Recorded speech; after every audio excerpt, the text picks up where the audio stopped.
رب العالمین والعاقبۃ للمتقین والصلاة والسلام علی سید الانبیاء والمرسلین قال اللہ تعالی وتبارک فی القرآن المجید والفرقان الحمید بسم اللہ الرحمن الرحیم وانتم العالون ان کنتم مؤمنین صدق اللہ مولانا العظیم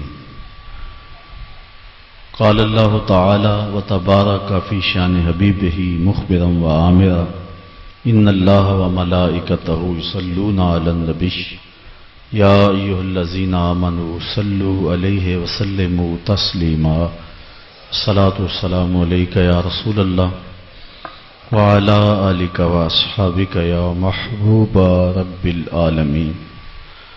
تمام حمد و ثنا تعریف و توصیف اللہ جل مجدہ الکریم کی ذات بابرکات کے لیے جو خالق کائنات بھی ہے اور مالک شش جہات بھی۔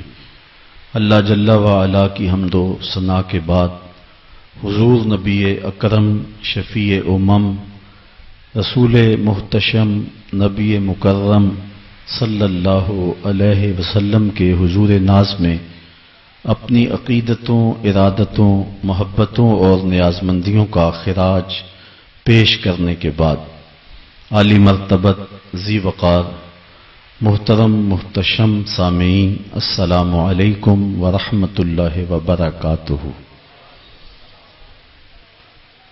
آج کی گفتگو کا عنوان ہے زوال بندہ مومن کا بے زری سے نہیں۔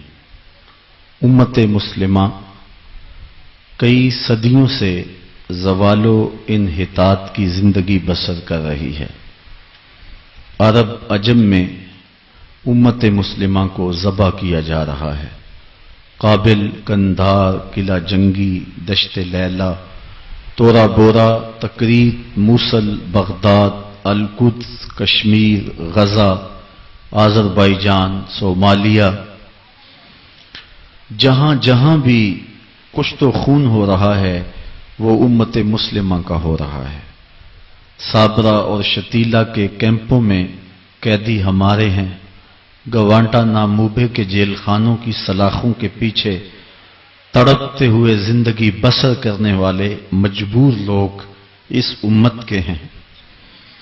ابو غریب جیل کے اندر سسک سسک کے زندگی کی سانسیں پوری کرنے والے امت مسلمہ کے بیٹے ہیں۔ عافیہ صدیقی اس قوم کی بیٹی ہے۔ ام احمد میری قوم کی بیٹی ہے۔ اس امت کو جس اذیت ناک لمحوں سے گزرنا پڑ رہا ہے وہ کسی سے مخفی نہیں۔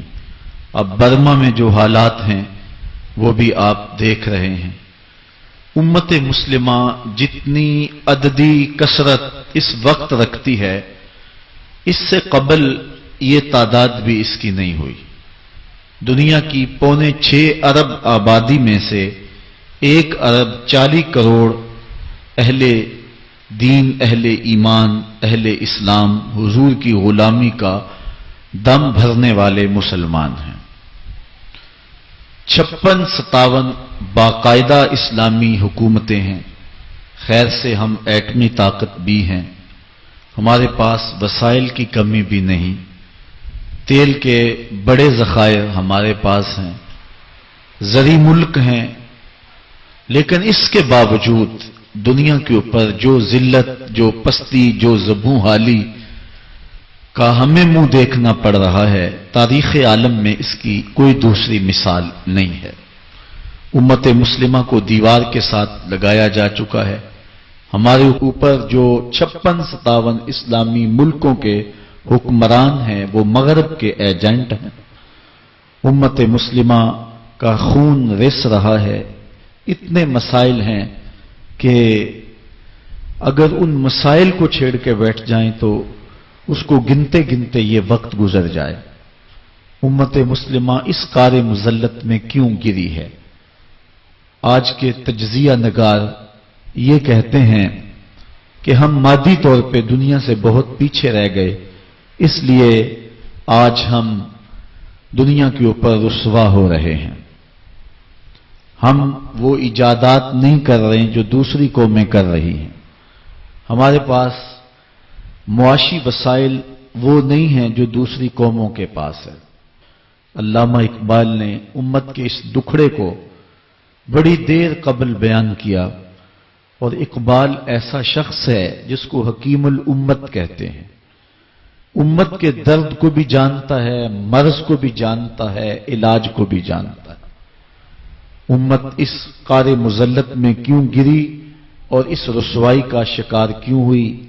اقبال کہتا ہے کہ زوال بندہ مومن کا بے زری سے نہیں.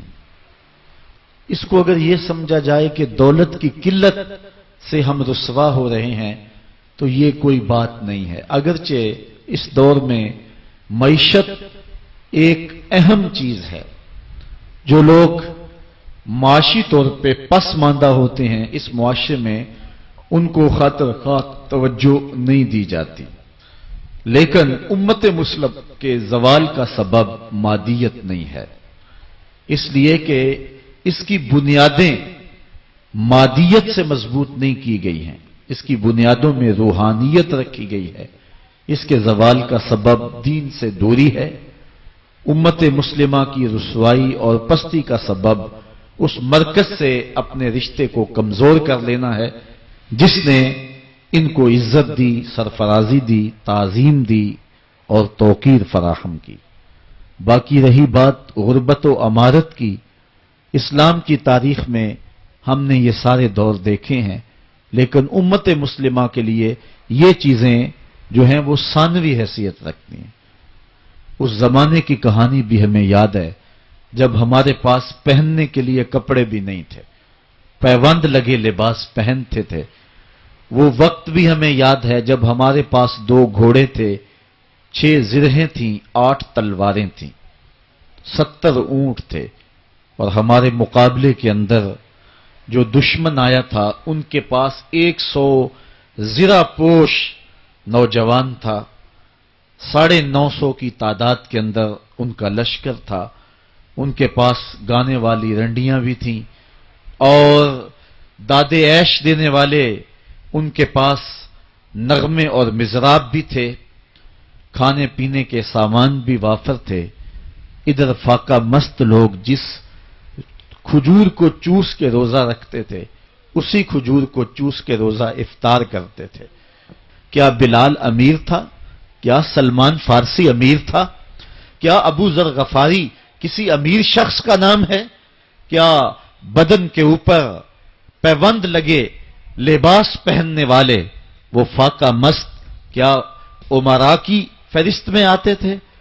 ہمیں تو وہ کہانی بھی اسلام کی غربت کی یاد آتی ہے کہ جب احد کے اندر 70 شہیدوں کے لاشیں پڑے ہوئے ہیں تو حضرت صفیہ حضور کی پھپھی اپنے بھائی حمزہ کے لیے 2 چادریں لے کر کے کفن کی آتی ہے. تو حضور علیہ السلام نے فرمایا کہ جس قبر میں حمزہ کو دفن کیا جائے اسی قبر میں مصعب بن عمیر کو بھی کفن دیا جائے اور دفن کیا جائے. اور کہا میرے چچا کے لیے اس کی جو بہن میری پھپھو جو 2 چادریں لے آئی ہے، کہا 1 چادر ہم مصعب بن عمیر کو دیں گے. یہ مصعب بن عمیر کون ہے؟ تاریخ پڑھو، کتنی دل آویز تاریخ ہے. مکے میں ایک امیر ترین خاتون ہے جس کے بیٹے کا نام مصعب ہے، اور وہ اپنے بیٹے کو اتنا خوبصورت لباس پہناتی ہے اور اتنے خوبصورت خوشبو اور عطر اس کو لگاتی ہے کہ مصعب بن عمیر جن گلیوں سے گزرتے تھے دیر تک وہ گلیاں مہکتی رہتی تھیں. لوگ کہتے تھے یہاں سے مصعب گزر کے گیا ہوگا اس لیے یہ گلیاں مہک رہی ہیں. اچھا پھر مصعب پہ نظر پڑتی ہے میرے محمد عربی کی، اور مصعب بن عمیر حضور کی زلفوں کا اسیر ہو جاتا ہے. ماں کافرہ ہے، جب پتہ چلتا ہے تو اس کا لباس بھی چھین لیتی ہے، سہولتیں اور آسودگیاں بھی واپس لے لیتی ہے. پھر وہ وقت بھی آیا کہ مصعب بن عمیر حبشہ کی جانب ہجرت کر جاتے ہیں. مکے کے حالات کچھ تھوڑے سے خوشگوار نظر آئے تو وہ حبشہ سے واپس مکے جب پلٹے تو ان کے بدن پہ جو چادر تھی وہ جگہ جگہ سے پٹی ہوئی تھی. میرے آقا کریم علیہ السلام نے دیکھا تو حضور کی آنکھوں میں آنسو ٹپکنے لگے کہا یہ وہی مصعب ہے جو اتنا خوشپوش نوجوان تھا کہ میں نے پورے مکے میں اس سے خوبصورت لباس پہننے والا کوئی دوسرا شخص نہیں دیکھا، اور آج میرے مصعب کو پہننے کے لیے جو چادر میسر ہے وہ بھی جگہ جگہ سے پھٹی ہوئی ہے۔ یہ اسلام کی غربت کی کہانی ہے، اور آج احد میں یہی مصعب بن عمیر شہید ہو جاتے ہیں اور ان کے لیے کفن بھی دستیاب نہیں ہے۔ حضور نے کہا جو میرے چچا کے لیے 2 چادریں لائی ہیں ان میں سے ایک کا کفن مصعب کو دے دو نا، اور دوسری چادر سے کفن میرے چچا کو دے دیا جائے۔ اچھا، حضرت مصعب کے لیے بڑی چادر رکھ دی گئی، اور حضرت امیر حمزہ کے لیے جو چادر تھی وہ چھوٹی تھی، اگر سر ڈھانپتے تھے تو پاؤں ننگے ہو جاتے، اگر پاؤں ڈھانپتے تھے تو سر ننگا ہو جاتا۔ حضور نے فرمایا میرے چچا کا سر ڈھانپ دو اور پاؤں کے اوپر اذخر نامی گھاس ڈال دو۔ میں یہ اسلام کی غربت کی کہانی تمہیں سنا رہا ہوں، جب میرے رسول کے چچا کے لیے پورے کفن کا ٹکڑا بھی دستیاب نہیں تھا، اسلام اس وقت بھی عزت پا گیا تھا، اسلام اس وقت بھی ذلیل نہیں تھا، اسلام اس وقت بھی سربلند تھا، اور اسلام اس وقت بھی عزتوں کی مسند پہ تھا۔ یہ اسلام کا وہ دور ہے کہ جب حضور مسجد نبوی سے باہر نکلتے ہیں تو آگے حضرت عمر و ابو بکر رضی اللہ تعالی عنہما کھڑے ہیں، چہرے کے اوپر عجیب اداسی ہے۔ کہا عمر، ابو بکر اس وقت کیوں کھڑے ہو؟ عرض کی حضور بھوک نے گھر میں ٹکنے نہیں دیا، ہم نے چاہا حضور کا چہرہ دیکھ لیں تو کچھ پیاس بجھ جائے، کچھ بھوک مٹ جائے۔ حضور نے فرمایا میرا حال بھی یہی ہے، جس چیز نے تجھے گھروں سے نکالا ہے وہی چیز مجھے گھر سے نکال لائی ہے۔ چلتے ہوئے حضرت ابو ایوب انصاری کے گھر کے قریب سے گزرے،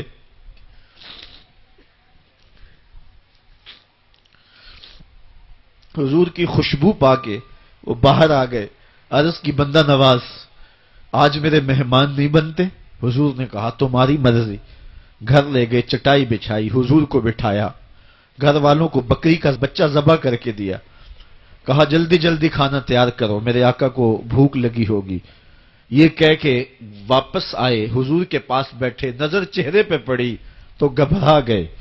نکاحت کے آثار اتنے واضح تھے کہ سمجھ آ رہی تھی کتنے دنوں سے حضور نے کچھ نہیں کھایا۔ اٹھ کے باغ میں چلے گئے، کھجوروں کا خوشہ توڑا، حضور کے سامنے رکھا، کہا بندہ نواز جب تک کھانا تیار نہیں ہوتا یہ کھجوریں تناول فرمائیں۔ تھوڑی دیر کے بعد کھانا دسترخوان پہ لگ گیا، حضور سے عرض کی گئی حضور آئیں کھانا تناول کر لیں۔ حضور نے دسترخوان پر تشریف فرما ہو کر کے حضور نے کپڑا اٹھایا، تو حضور نے جب دیکھا کہ کھانا ہے تو حضور نے ایک روٹی لی اور چند بوٹیاں اٹھائیں اور ایک خادم کو بلا کر کے کہا جاؤ ہمارے گھر لے آؤ، میری بیٹی فاطمہ کتنے دنوں سے بھوکی۔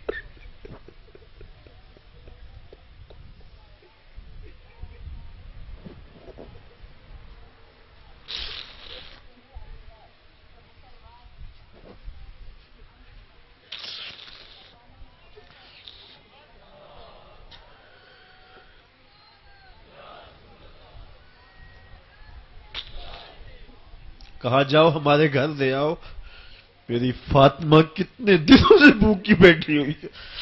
مال کے کونین ہیں گو پاس کچھ رکھتے نہیں، 2 جہاں کی نعمتیں ہیں ان کے خالی ہاتھ میں۔ آپ کو پتا ہوگا کہ جب میرے رسول کا انتقال ہوا ہے، حضور کا وصال ہوا ہے، تو حضور کی ایک زرہ ایک یہودی کے گھر میں گروی رکھی ہوئی تھی، حضور نے زرہ رکھ کر کے اس سے قرض لیا ہوا تھا۔ یہ اسلام کی غربت کی کہانی ہے، اور پھر اللہ نے اسلام کو امارت کے رنگ بھی دیے۔ آؤ تمہیں کہانی سناؤں، حضرت عدی بن حاتم روایت کرتے ہیں، صحیح بخاری میں روایت ہے۔ یہ حاتم تائی کے بیٹے ہیں، کہتے ہیں میں حضور کی خدمت میں حاضر ہوا، ایک شخص آیا کہنے لگا حضور غربت نے میرا برا حال کر دیا ہے، اور اس نے شکایت کی غربت کی، پسماندگی کی اور اپنی معاشی بدحالی کی۔ پھر ایک شخص آیا کہنے لگا حضور میرے پاس دولت تو ہے لیکن میں نے جس منزل پہ جانا ہے راستہ پر خطر ہے، تو میرے لیے کیا حکم ہے کہ میں کیسے راستہ طے کروں؟ تو یہ دو لوگوں نے یہ باتیں کی تو حضرت عدی کہتے ہیں کہ حضور نے روئے سخن میری جانب موڑا اور میری جانب مخاطب ہو کے کہا، عدی تو نے ہیرا دیکھا ہے؟ عدی کہتے ہیں میں نے عرض کی حضور دیکھا نہیں، سنا ہے۔ ہیرا یہ شہر ہے عراق کا۔ تو حضور نے فرمایا، عدی تو نے ہیرا دیکھا ہے؟ میں نے کہا نہیں حضور دیکھا نہیں، اس کا تذکرہ سنا ہے۔ فرمایا، عدی اگر اللہ تجھے زندگی کی مہلت دے تو ہیرا سے ایک خاتون چلے گی، تو اپنی آنکھوں سے دیکھے گا اور مکے تک پہنچے گی اور اللہ کے گھر کعبہ کا طواف کرے گی اور اس کو ہیرا سے لے کر کے مکے تک اللہ کے علاوہ کسی کا ڈر نہیں ہوگا۔ کہتے ہیں کہ میں نے دل میں کہا کہ پھر بنو طے کے ڈاکو مر گئے ہوں گے جنہوں نے عرب کے اوپر روب ڈال رکھا ہے، تو وہ تو پھر ختم ہو گئے ہوں گے۔ کہتے ہیں میں بھی سوچ ہی رہا تھا کہ حضور نے مزید میری حیرت میں اضافہ کرتے ہوئے کہا، عدی اگر تجھے اللہ نے زندگی کی مہلت دی تو تو دیکھے گا کہ کسرا کے خزانے تیری جھولی میں ہوں گے۔ تو اس دور کی سپر طاقت تھی۔ میں نے کہا حضور کسرا بن ہرمز؟ حضور نے فرمایا ہاں کسرا بن ہرمز۔ کہتے ہیں کہ حضور نے پھر فرمایا، عدی اگر تو زندگی پائی تو تو وہ دن بھی دیکھے گا کہ ایک شخص زکوٰۃ کی رقم لے کر کے، زکوٰۃ کی چاندی لے کر کے، زکوٰۃ کا سونا لے کر کے نکلے گا اور اس کو کوئی زکوٰۃ کا مستحق ہی نہیں ملے گا۔ حضرت عدی بن حاتم کہتے ہیں کہ پھر میں نے وہ منظر اپنی آنکھوں سے دیکھا کہ ہیرا سے خاتون چلی اور مکے تک پہنچی اور امن ایسا تھا کہ اس کو اللہ کے علاوہ کسی کا ڈر نہیں تھا۔ پھر وہ لمحے بھی میں نے دیکھے کہ کسرا بن ہرمز کے خزانے مسجد نبوی کے باہر پڑے ہوئے ہیں۔ تو کہتے ہیں تیسری چیز میں دیکھ نہ سکا اور میں نے لوگوں کو کہا کہ یہ میں تو نہیں دیکھ سکا، میری شاید زندگی وفا نہ کرے، اور اگر تمہاری زندگی وفا کرے تو تم دیکھنا میرے آقا نے جو فرمایا تھا دو باتیں تو پوری ہو گئی ہیں اور تیسری بات تم دیکھ لو گے۔ حضرت یحییٰ بن سعید فرماتے ہیں کہ حضرت عمر بن عبد العزیز کا زمانہ تھا اور انہوں نے مجھے افریقہ کی جانب زکوٰۃ وصول کرنے کے لیے بھیجا۔ میں وہاں سے زکوٰۃ وصول کی اور پھر میں زکوٰۃ لینے والے مستحقین کو ڈھونڈنے لگا تو کہتے ہیں مجھے کوئی مستحق نہ ملا۔ پھر میں غلام پکڑتا اور اس کے پیسے دے کے اس کو آزاد کرواتا چلا جاتا۔ حضرت عمر بن عبد العزیز کا زمانہ ہے کہ گورنر ہے عراق کا، وہ حضرت عمر بن عبد العزیز کو لکھتا ہے کہ اتنی رقم ہے، اس کا کیا کرنا ہے؟ تو عمر بن عبد العزیز کہتے ہیں رقم لے کے یہاں نہ آنا، وہاں عراق کے لوگوں میں بانٹ دو، جو زکوٰۃ کے مستحق ہیں ان کو تقسیم کر دو۔ تو گورنر لکھتا ہے جو مستحق ہے ان کو دے دی، اب کوئی مستحق نہیں رہا تو میں کیا کروں؟ تو حضرت عمر بن عبد العزیز کہتے ہیں جو مقروض ہیں ان کا قرض اتار دو۔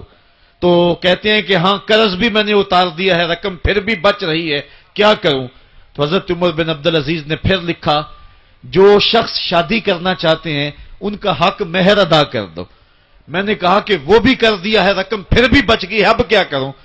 تو حضرت عمر بن عبد العزیز نے مجھے لکھا کہ جو غیر مسلم ہیں جنہوں نے ٹیکس دیا ہوا ہے، جتنا ٹیکس دیا ہے اس سے دگنے پیسے ان کو قرضے میں دے دو اور ان کو کہو جاؤ اس کا کاروبار کرو، کھیتی باڑی کرو، اور ساتھ انہیں یہ بھی کہہ دینا قرض کی فکر نہ کرنا اور زیادہ اس میں پریشان نہ ہونا، جب دے سکو گے دے دینا۔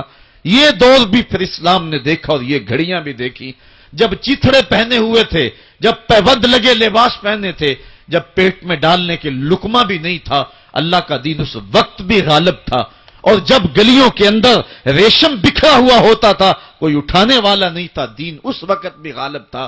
دین کا غالب ہونا یا نہ ہونا اس کا تعلق جو ہے وہ مال و دولت سے نہیں ہے۔ اقبال کہتا ہے کہ زوال بندہ مومن کا بے زری سے نہیں، مومن کا زوال بے زری سے نہیں ہے بلکہ اس کا سبب کوئی اور ہے۔ وہ سبب ڈھونڈنا ہے کہ ہم دنیا میں رسوا ہو کے کیوں رہ گئے، ہم زمانے کے سامنے تماشا کیوں بن کے رہ گئے، آج نبی کی امت پوری کائنات میں رسوا ہو کے کیوں رہ گئی، آج ہمارا تماشا دیکھا جا رہا ہے، آج بھوکے کتوں کو ہماری بیٹی اور بہنوں کے اوپر چھوڑا جا رہا ہے اور اس کا تماشا دیکھا جا رہا ہے۔ کیا ہم نے یہ دن بھی دیکھنے تھے؟ ہم نے سراغ لگانا ہے. دولت کی قلت اور کثرت یہ ثانوی چیزیں ہیں. ہم نے تاریخ میں دیکھا ہے ہم کبھی مالی طور پہ کمزور تھے، رسوا نہیں ہوئے ہیں. مال زیادہ ہو گیا، رسوا نہیں ہوئے ہیں. رسوائی کے سبب کوئی اور ہیں. آئیے تمہیں کہانی دل آویز سناؤں. اسلام کے عروج اور بانک پن کی مختصر کہانی آپ دیکھ لیں کہ حضور جب جلوہ فراز ہوتے ہیں مکے میں تو اللہ کا گھر 365 بتوں سے بھرا ہوا ہے. وہ دنیا کے اندر خدا کا پہلا گھر اور 365 بتوں کا قبضہ ہے اس گھر کے اوپر. پھر حضور آئے اور دعوت دین دی اور آقا کریم علیہ السلام نے ان بتوں کے لوث سے کعبہ کو پاک کیا. کہانی اتنی دل آویز ہے کہ حضور نبوت کے اعلان کے 13 سال گزارنے کے بعد جب مکے سے ہجرت کر کے مدینہ روانہ ہوئے تو مسلمانوں کی تعداد 100 سے متجاوز نہیں تھی. جن لوگوں نے ہجرت کی ہے تاریخ پڑھیں. سن 2 ہجری کو بدر کے مقام پہ حق اور باطل کا پہلا ٹکراؤ ہوتا ہے. مسلمانوں کی تعداد 313 تھی. جو لوگ گھروں میں تھے ان کی تعداد بھی ساتھ شامل کر لیں، بچے اور خواتین بھی شامل کر لیں، 600-700 لوگ بنتے ہوں گے. اور 8 ہجری کو فتح مکہ ہوا اس واقعہ کے 6 سال بعد. تو فتح مکہ کے موقع پہ مسلمانوں کی تعداد جو سپاہیوں کی تھی وہ 10,000 تھی. اور پھر 8 ہجری کو یہ واقعہ ہوا ہے تو 10 ہجری کو حجۃ الوداع ہوتا ہے. 10 ہجری کو حضور کے سامنے جو لوگ بیٹھ کے خطبہ سن رہے تھے ان کی تعداد 1,44,000 تھی. اور جو گھروں میں لوگ شامل تھے ان کو بھی ملائیں تو 6 لاکھ تک پہنچتی ہے. حضرت صدیق اکبر رضی اللہ تعالیٰ عنہ 2 سال 2 ماہ اور کچھ دن تخت خلافت پہ رہے ہیں. اور آپ کے ادوار کی فتوحات کو اگر اس کی ایوریج نکالیں تو ایک دن میں 80 مربع میل علاقہ روزانہ فتح ہوتا ہے. حضرت عمر کا دور دیکھیے. حضرت عمر کے زمانے میں اسلامی حدود 23 لاکھ مربع میل تک پھیل گئی ہیں. محمد بن قاسم جب سندھ میں آیا ہے تو یہ بہت بعد کی کہانی نہیں ہے، یہ 92 ہجری کی کہانی ہے. ابھی صحابہ موجود تھے. ادھر اندلس کے دروازے پہ طارق بن زیاد دستک دے رہا ہے تو وہ تابی ہے اور یہ بھی 92 ہجری کی کہانی ہے. ادھر سندھ تک مسلمان پہنچ گئے، ادھر وہاں تک پہنچ گئے. آپ چائنا میں جا کے دیکھیں حضرت سعد بن ابی وقاص صحابی کی قبر وہاں ہے، وہ وہاں تک پہنچے. ماوراء نہر کا علاقہ بھی فتح ہو گیا، ادھر آرمینیا تک پہنچے. یہ تھوڑے سے عرصے کے اندر عظیمتوں کی کیسی داستان رقم کی.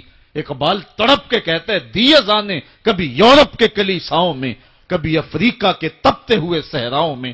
دشت و دشت دریا بھی نہ چھوڑے ہم نے، بحر ظلمات میں دوڑا دیے گھوڑے ہم نے. آج دیکھیں جا کر کے جبل طارق کو، جہاں وہ 500 قدوسی وہاں نکلے تھے. وقت کے حکمران نے اپنے جاسوس کو بھیجا، دیکھ کیا وہ کون لوگ ہیں، کہاں سے آئے ہیں اور کتنی تعداد ہے. تو جا کر کے جاسوس نے کہا پتہ نہیں زمین سے نکلے ہیں یا آسمان سے اترے ہیں. اور ان کی تعداد 500 سے آگے پیچھے ہے. اور پھر ان 500 لوگوں نے یورپ کے دروازے میں داخل ہو کر کے حق اور باطل کے اس مارکے کے اندر وہ عظیمت کی داستانیں رقم کی کہ اقبال خراج پیش کرتے ہوئے کہتا ہے یہ غازی یہ تیرے پراسرار بندے جنہیں تو نے بخشا ہے ذوق خدائی، دو نیم ان کی ٹھوکر سے صحرا و دریا سمٹ کر پہاڑ ان کی ہیبت سے رائی. دو عالم سے کرتی ہے بیگانہ دل کو عجب چیز ہے لذت آشنائی. شہادت ہے مطلوب و مقصود مومن، نہ مال غنیمت نہ کشور کشائی. وہ کہانی کتنی دل آویز ہے. اے سرزمین اندلس ہے یاد تجھ کو، تھا تیری ڈالیوں پہ کبھی آشیاں ہمارا. چین و عرب ہمارا، ہندوستان ہمارا، مسلم ہے ہم، وطن ہے سارا جہاں ہمارا. پوری دنیا پر اسلام کے پھریرے لہرا رہے ہیں اور اسلام کے جھنڈے لہرا رہے ہیں. حضرت عمر رضی اللہ تعالی عنہ کا زمانہ ہے جب یروشلم فتح ہوا. حضرت ابو عبیدہ بن جراح رضی اللہ تعالی عنہ حضرت عمر کو دعوت دیتے ہیں کہ آپ مدینے سے چلیں اور یروشلم میں پہنچیں. حضرت عمر مدینے سے چلتے ہیں. کتنا بڑا قافلہ لے کر کے، کتنا پروٹوکول ہے. حضرت عمر اکیلے اور ساتھ ایک غلام اور اونٹ بھی ایک، باری باری سوار ہوتے ہیں. کبھی غلام سوار ہوتا ہے، کبھی عمر سوار ہوتے ہیں. حکمران تو وہ تھے لوگوں کی دہلیز پہ امن دینے والے، لوگوں کی چوکھٹ پہ جو ہیں وہ نور بانٹنے والے. آج کے حکمرانوں نے تمہیں رمضان المبارک کے اندر لوڈ شیڈنگ کا پیکج دیا ہے، اور آج بچے بھی تڑپ رہے ہیں اور جوان بھی سسک رہے ہیں، اور ماہ سیام میں جن اذیتوں میں قوم کو مبتلا کر دیا ہے وہ کسی سے مخفی نہیں ہے۔ اور تمہیں میں حضرت عمر کی کہانی سناؤں۔ حضرت عمر دن کو تخت حکومت پہ بیٹھتے تھے، اور ان کا تخت کو سونے زبرجد کا نہیں تھا، مسجد نبوی کی چٹائی تھی، اور سارا دن وہاں بیٹھ کے لوگوں کی باتیں سنتے، اور جب رات کے اندھیرے گہرے ہوتے عمر بھیس بدل کے مدینے کی گلیوں کا گشت کرتے۔ کہا تمہارے گھر سے دھواں نکل رہا ہے اور بچے رو رہے ہیں، ان کو کھانا کیوں نہیں دیتی؟ کہنے لگی عمر کی جان کو رو رہی ہوں۔ عمر کے پاؤں تلے سے زمین نکل گئی۔ کہا کیا ہوا؟ کہا 3 دن سے ہمارے ہاں کھانے کے لیے کچھ نہیں ہے، روزانہ بچے روتے ہیں، اور میں ہنڈیا کے اندر پتھر ڈال کر کے نیچے سے آگ ڈالتی رہتی ہوں کہ بچے انتظار کر کر کے سو جائیں گے، کم وقت سو بھی نہیں رہے، اور وہ پتھر پکیں گے بھی کیا، اور میں عمر کی جان کو رو رہی ہوں۔ حضرت عمر کا کلیجہ دہلنے لگا، فوراً پلٹے واپس بیت المال میں آئے، گھی کا ایک کنستر لیا، آٹے کی بوری لی، مرچ مسالہ جات بہت کچھ اٹھایا، اپنے کندھے پہ رکھا، بوری اپنی کمر پہ لادی۔ عمر بیت المال سے نکلے تو آپ کے خادم اسلم نے دیکھ لیا، آگے بڑھا، کہا میرے آقا میں اٹھاتا ہوں۔ عمر کی آنکھوں میں آنسو ہے۔ کہا اسلم قیامت کے دن میرا بوجھ اٹھا لو گے؟ کہا قیامت کے دن تو اپنا اپنا بوجھ اٹھانا پڑے گا۔ کہا عمر کو آج اپنا ہی اٹھانے دو۔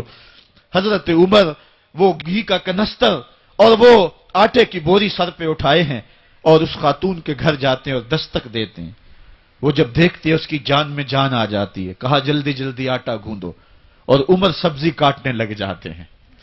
حضرت عمر رضی اللہ تعالی عنہ سبزی تیار کر دیتے، ادھر آٹا گند جاتا ہے، اور پھر اوپر چولہا رکھا جاتا ہے، چولہے کے اندر آگ رکھی جاتی ہے، وہ کھانا پکانے لگتی ہے، آگ بجھتی ہے۔ تاریخ نے لکھا ہے آگ بجھنے لگتی ہے، عمر جھک کر کے پھونکے مارتا ہے، عمر جھک جھک کے پھونکے مارتا ہے۔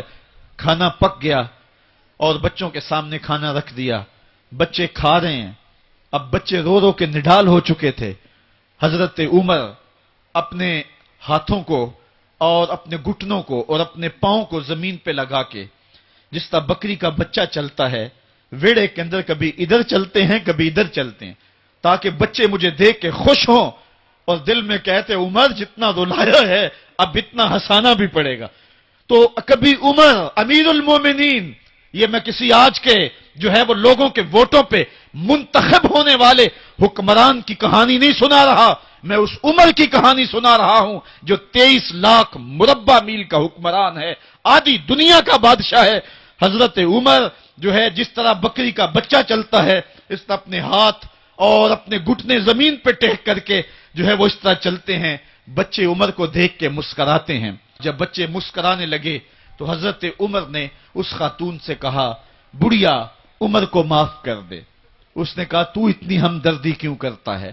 کہا عمر بیچارہ بڑا پھنسا ہوا ہے، فکر ہے اس کو یرموک و فسطاط و حلوان کی، جب فتح ہے مصر تو تیاری ہے ایران کی، آتے جاتے وفد سے ملاقات بھی کرتا ہوگا، آتے جاتے وفد سے ملاقات بھی کرتا ہوگا، اور شب کو معلوم حالات بھی کرتا ہوگا، کانٹوں میں الجھی ہوئی بیچارے کی جان ہے، نیند اس کو بھی آتی ہے، آخر وہ انسان ہے، میری بہن عمر کو معاف کر دے۔ اس نے کہا نانا عمر کی بات میرے سامنے نہ کر، قیامت کا دن ہوگا، عمر کا گریبان ہوگا اور میرا ہاتھ ہوگا۔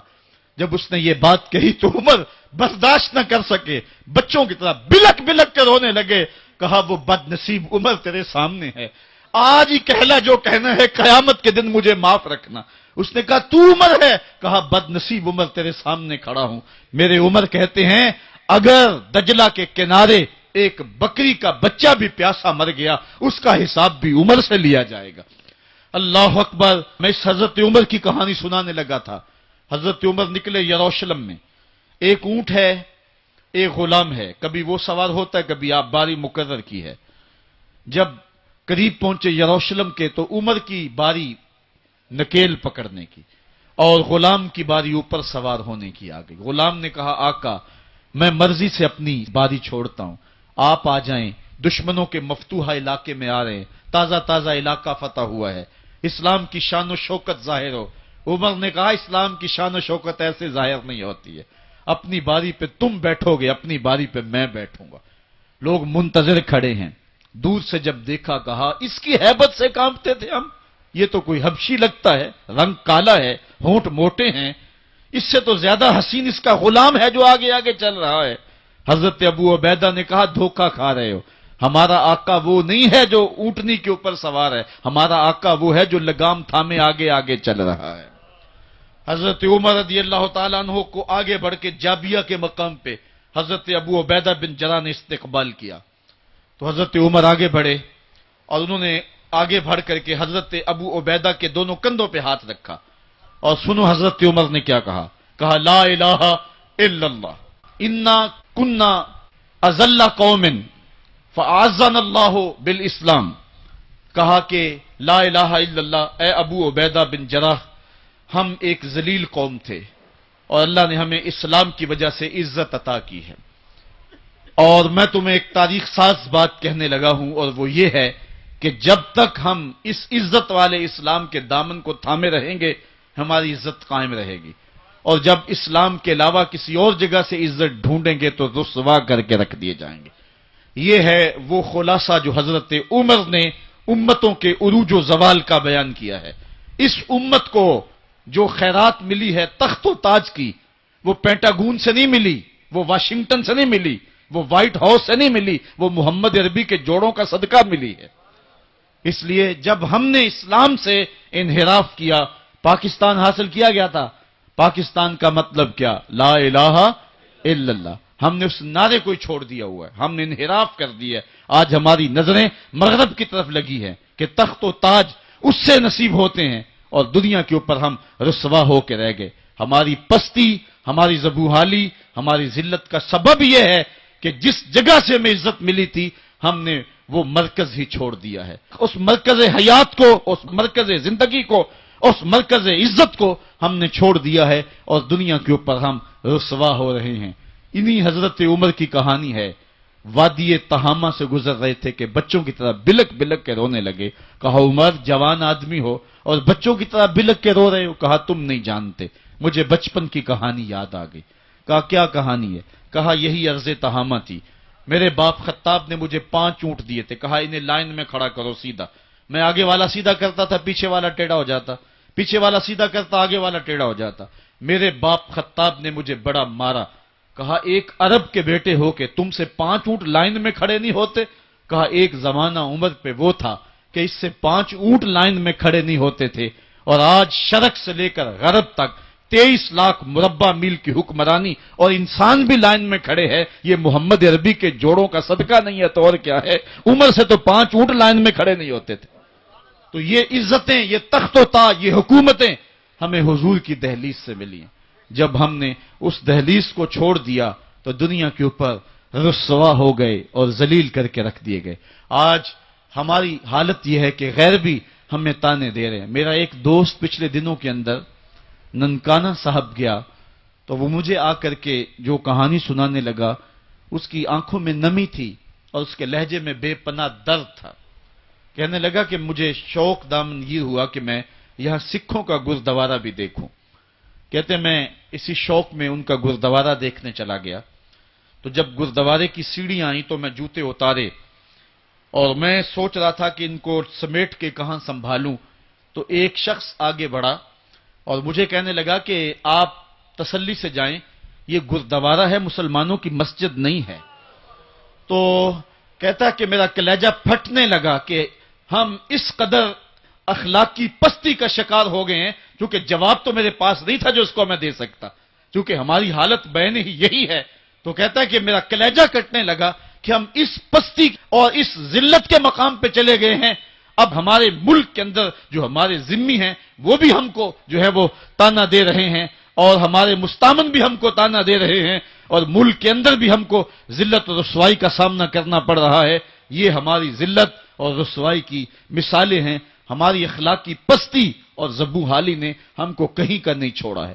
میں بہت پرانی کہانی نہیں سنانے لگا آپ کو، یہ قرون اولیٰ کی کہانی نہیں ہے، یہ کہانی جو ہے وہ صحابہ کے زمانے کی بھی نہیں ہے، یہ کہانی جو ہے وہ تابعین کے بھی دور کی نہیں ہے، محدثین کے دور کی بھی نہیں ہے، یہ سری سختی کے زمانے کی کہانی بھی نہیں ہے، یہ جنید بغدادی کے دور کی بھی نہیں ہے، ہاں یہ مجدد الف ثانی کے زمانے کی کہانی بھی نہیں ہے، یہ کل کی بات ہے۔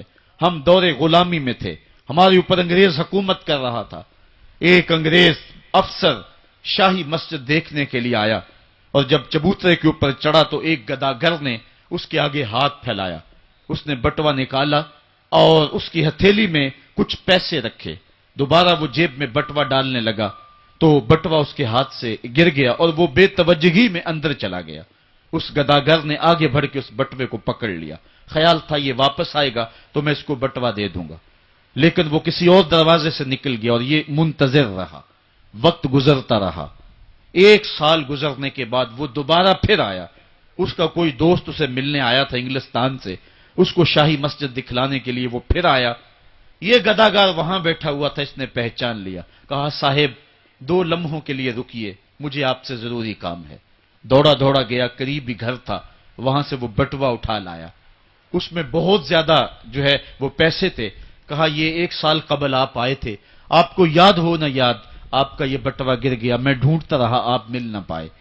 اس نے جب دیکھا، وہ ایک کبھی بٹوے کے اندر رقم کو دیکھے، کبھی گداگر کے چہرے کو دیکھے، پھر اس سے رہا نہ گیا، اس نے کہا تو گداگر ہے اور تو ایک پائی صبح سے شام تک اکٹھی کرتا ہے، اتنی رقم تجھے اکٹھی مل گئی تو اس رقم سے اپنا گھر بنا سکتا تھا، کاروبار سیٹ کر سکتا تھا، اور 1 سال ہو گیا تو میرا انتظار کرتا رہا۔ اس نے کہا بابو بات رقم کی نہیں ہے، تو عیسائی ہے اور میں مسلمان ہوں، کل قیامت کے دن اگر تیرے نبی نے میرے نبی کو کہا کہ میرے امتی کا بٹوا گرا تھا اور تیرے غلام نے پکڑا تھا، تو پھر میرا نبی جو ہے تیرے نبی کے سامنے شرمسار ہوگا۔ میں گداگر ضرور ہوں، بے غیرت نہیں ہوں، میں نہیں چاہتا کہ میرے نبی کو تیرے نبی کے سامنے شرمندگی ہو۔ یہ تو گداگروں کی کہانی ہے، آج شاہوں کی کہانیاں سناؤں تو کلیجہ منہ کو آئے، آج وزیروں کی کہانیاں سناؤں تو کلیجہ پھٹنے لگے، آج آیان سلطنت پہ براجماں تخت شاہی پہ بیٹھے ہوئے، آج یہ وزراء، آج یہ افسر، آج یہ وڈیرے، ان کی کہانیاں چھیڑ بیٹھوں تو کلیجہ پھٹنے لگے۔ جب میں کہتا ہوں الہی میرا احوال دیکھ، حکم ہوتا ہے اپنا نامہ اعمال دیکھ۔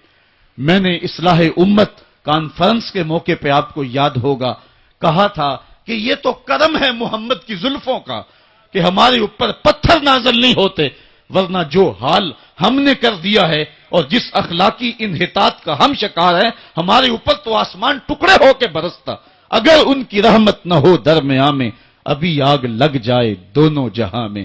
اقبال کہتا ہے زوال بندہ مومن کا بے زری سے نہیں، یہ نہیں ہے مسئلہ، مسئلہ پستی ہے، زبونحالی ہے، تعلیمی انحطاط ہے، عملی انحطاط ہے، مرکز سے جو ہے وہ دوری ہے، دامن رسالت ماب کو چھوڑ دیا ہے، پھر رسوائیاں مقدر نہیں ہوں گی تو کیا ہوں گی۔ آئیے ابھی بھی موقع ہے، توبہ کا دروازہ بند نہیں ہوا، رب سے بھی معافی مانگ لیں، گنبد خضرا کے مکین کے حضور بھی ہاتھ جوڑ کے کہیں چھوڑ کے آپ کا دامن رحمت، آقا ہم سے بھول ہوئی، کھو دی اپنی قدر و قیمت، آقا ہم سے بھول ہوئی، دیکھ ہماری آنکھ مچولی، اپنے سینے اپنی گولی، بھول گئے ہم درس اخوت، آقا ہم سے بھول ہوئی، دنیا کے ٹھکرائے ہوئے ہیں، تیرے در پہ آئے ہوئے ہیں، کھول دے اپنا باب رحمت، آقا ہم سے بھول ہوئی۔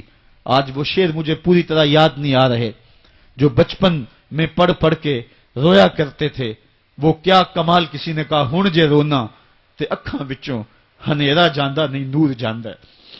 آج امت جس زبوحالی میں پہنچ گئی، ہن جے رونا تے اکھاں وچوں ہندیرا جاندہ نہیں نور جاندہ ہے۔ میں بدبخت نو ویکھ کے میرا سایہ بھی میتھوں دور جاندہ ہے، میں پاپی مجرم، میں میلا اتھرو، میں پاپی بندہ، حضور معافی، حضور معافی، حضور معافی، حضور معافی، تساں سی ڈکیا جنہ کماں تھی، حضور جی میں او کر گیا واں، گناہاں دی دل دل دے اندر گل میں تیکر اتر گیا واں، تہاڈے حکماں نو چھڈ کے آقا میں جیندا کتھے مر گیا واں، حضور معافی، حضور معافی، حضور معافی، حضور معافی۔ علامہ اقبال فرماتے ہیں آؤ اگر تم دوبارہ اسی عروج کو دیکھنا چاہتے ہو تو دامن مصطفیٰ کو تھام لو۔ سارا فلسفہ اقبال نے اپنے اس ایک شعر میں نچوڑا ہے۔ شکوہ اور جواب شکوہ اقبال کی امت کی کہانی ہے جو رب سے کہی ہے۔ شکوے میں کہتا ہے تیرے کعبے کو جبینوں سے بسایا ہم نے، نو انسانی کو غلامی سے چھڑایا ہم نے، پھر بھی ہم سے گلا ہے کہ وفادار نہیں، ہم وفادار نہیں، تو بھی تو دلدار نہیں۔ لیکن جواب شکوہ میں جب جواب آتا سارا نشہ اترتا ہے۔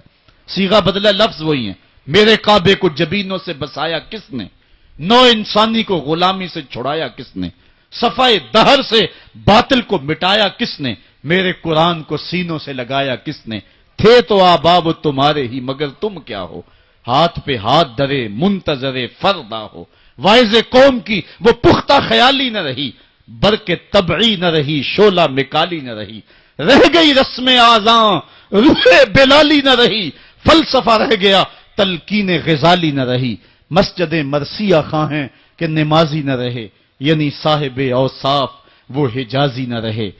تو اقبال نے اپنے جواب شکوے کو یہاں آ کر کے روکا۔ صدا ادھر سے آ رہی ہے، امت کو علاج دیا جا رہا ہے۔ اقبال کے سارے فلسفے کا نچوڑ یہ ہے کہ محمد سے وفا تو نے تو ہم تیرے ہیں، یہ جہاں چیز ہے کیا لوح و قلم تیرے ہیں، پھر لوح بھی تیرے ہاتھ میں دے دیں گے، قلم بھی تیرے ہاتھ میں پکڑا دیں گے، تختی بھی تیرے پاس ہوگی، قلم بھی تیرے پاس ہوں گے، پھر تیری تقدیر کے فیصلے واشنگٹن میں نہیں ہوں گے، پھر خدا بندے سے خود پوچھے گا بتا تیری رضا کیا ہے۔ تو ہم نے ان راہوں کا مسافر بننا ہے۔ آئیو زندگی کا جمال اور زندگی کا حسن حاصل کرنے کے لیے حضور کی دہلیز پہ آ جائیں۔ بہت دور جا چکے ہیں، آقا کی رحمت اب بھی آوازیں دے رہی ہیں، میرے بھولے بھالے امتیوں واپس آ جاؤ، میں تمہیں سینے سے لگا کے تمہارے پچھلے سارے گناہ بخشوا دوں گا۔ اور رب کہہ رہے وَلَوْ أَنَّهُمْ إِذ ظَّلَمُوا أَنفُسَهُمْ جَاءُوكَ، ظلم کر بیٹھے ہو کوئی بات نہیں، میرے محبوب کی دہلیز پہ آ جاؤ، میرے نبی کے ہاتھ اٹھ کے میں تمہارے سارے گناہ ہی معاف فرما دوں گا۔ اللہ کو توبہ قبول کرنے والا اور رحیم پاؤ گے۔ اللہ تعالیٰ مجھے آپ کو اپنی رحمتوں کے سائے میں دے۔ آفاق کے ہر ہر گوشے میں قرآن سنا کر دم لینا، اب رکنا نہیں، اب تھمنا نہیں، فردوس میں جا کر دم لینا، آفاق کے ہر ہر گوشے میں قرآن سنا کر دم لینا، اب رکنا نہیں، اب تھمنا